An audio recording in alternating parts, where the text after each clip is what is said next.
जगातल्या सगळ्यात श्रीमंत व्यक्तींची यादी नुकतीच जाहीर करण्यात आली आहे। या यादीत एक महत्त्वाचा बदल झाल्याचं समोर आलंय। हा बदल नेमका काय आहे हेच आज आपण या व्हिडिओच्या माध्यमातून जाणून घेणार आहोत। नमस्कार, मी साधना राजवाडकर कॅमेरामन रोहित सह तुमचं सगळ्यांचं स्वागत करते। एलॉन मस्क हे वर्षभर जगातील सर्वात श्रीमंत व्यक्तींच्या यादीत अव्वल स्थानी होते, पण आता मस्क यांना मागे टाकत ओरॅकलचे सहसंस्थापक लॅरी एलिसन हे आता जगातील सर्वात श्रीमंत व्यक्ती बनलेत।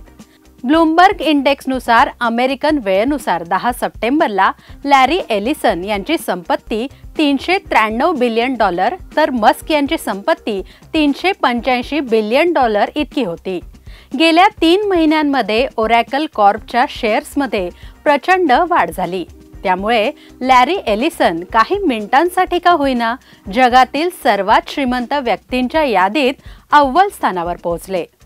ओरॅकल कॉर्पोरेशनने तिमाही निकाल जाहीर केला त्यावेळी असं लक्षात आलं की एलिसन यांच्या एकूण संपत्तीमध्ये एकाच दिवसात $101 बिलियन इतकी वाढ झाली।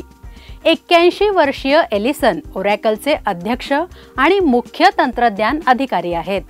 ओरॅकल ही डेटाबेस, क्लाउड इन्फ्रास्ट्रक्चर आणि एंटरप्राइज सॉफ्टवेअरची सुविधा पुरवणारी कंपनी आहे। वर्षभरात या कंपनीच्या शेअर्सची किंमत 45% वाढल्याचं लक्षात आलंय, तर बुधवारी कंपनीच्या शेअर्समध्ये 41% वाढ झाली। 1992 नंतर पहिल्यांदाच कंपनीच्या शेअर्समध्ये इतक्या मोठ्या प्रमाणात वाढ झाली आहे।